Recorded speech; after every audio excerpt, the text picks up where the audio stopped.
श्री जगन्नाथ भगवान 15 दिन तक बीमार रहते हैं। इसके पीछे का कारण आज हम आपको इसी वीडियो में बताएंगे, इसीलिए वीडियो को लास्ट तक जरूर देखना। बुखार अपनी चपेट में सिर्फ इंसानों को नहीं बल्कि भगवान को भी इसका कष्ट उठाना पड़ता है। साल में एक बार ही, लेकिन इसका शिकार तो भगवान भी होते हैं। हाँ, आपको जानकर आश्चर्य हुआ होगा, लेकिन आपको बता दें कि जगन्नाथ स्वामी जो पूरी दुनिया को रोगों से मुक्ति दिलाते हैं, वे हर साल स्वयं जेठ मास की स्नान पूर्णिमा के दिन बीमार पड़ जाते हैं। वे भी अपने भक्तों की तरह बीमार होते हैं और उनका भी इलाज किया जाता है, लेकिन उनको दवाई के रूप में काढ़ा देते हैं। भगवान जगन्नाथ पूर्णिमा के दिन 15 दिन तक आराम करते हैं और अपने भक्तों को दर्शन नहीं देते। इसी कारण से भगवान जगन्नाथ के कपाट 15 दिन तक बंद रहते हैं। इसी दौरान भगवान जगन्नाथ को फलों के रस, औषधि एवं दलिया का भोग लगाया जाता है। जब भगवान जगन्नाथ स्वस्थ हो जाते हैं तो वे अपने भक्तों से मिलने के लिए रथ पर सवार होकर आते हैं, जिसे जग प्रसिद्ध रथ यात्रा कहा जाता है। लेकिन भगवान जगन्नाथ बीमार क्यों होते हैं, चलिए वह जानते हैं। उड़ीसा प्रांत में जगन्नाथपुरी में भगवान श्री जगन्नाथ का एक भक्त माधव दास जी रहते थे।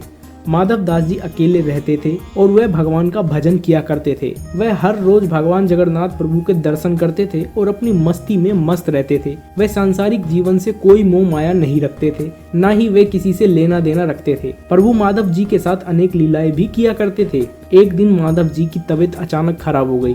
उन्हें उल्टी दस्त का रोग हो गया। वह बहुत ही कमजोर हो गए और उन्हें उठने बैठने में भी समस्या होने लगी। माधव जी अपना कार्य स्वयं करते थे, वे किसी की मदद नहीं लेते थे। जो व्यक्ति उनकी मदद के लिए आता था वह उनसे कहते थे कि भगवान जगन्नाथ उनकी रक्षा स्वयं करेंगे। देखते ही देखते माधव जी की तबीयत इतनी खराब हो गई कि वे अपना मल मूत्र वस्त्रों में ही त्याग देते थे। तब स्वयं जगन्नाथ स्वामी सेवक के रूप में माधव जी के पास उनकी सेवा करने पहुंच गए। माधव जी के गंदे वस्त्र भगवान जगन्नाथ अपने हाथों से साफ किया करते थे और उन्हें भी स्वच्छ करते थे।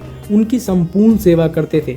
जितनी सेवा भगवान जगन्नाथ किया करते थे शायद ही कोई दूसरा व्यक्ति कर पाता। जब माधव दास जी स्वस्थ हुए और उन्हें होश आया, तब भगवान जगन्नाथ जी को इतनी सेवा करते देख वह उन्हें तुरंत पहचान गए कि यह तो मेरे ही प्रभु है। एक दिन श्री माधव दास जी ने प्रभु से पूछा, प्रभु आप तो त्रिभुवन के मालिक हो, स्वामी हो, आप मेरी इतनी सेवा क्यों कर रहे हो?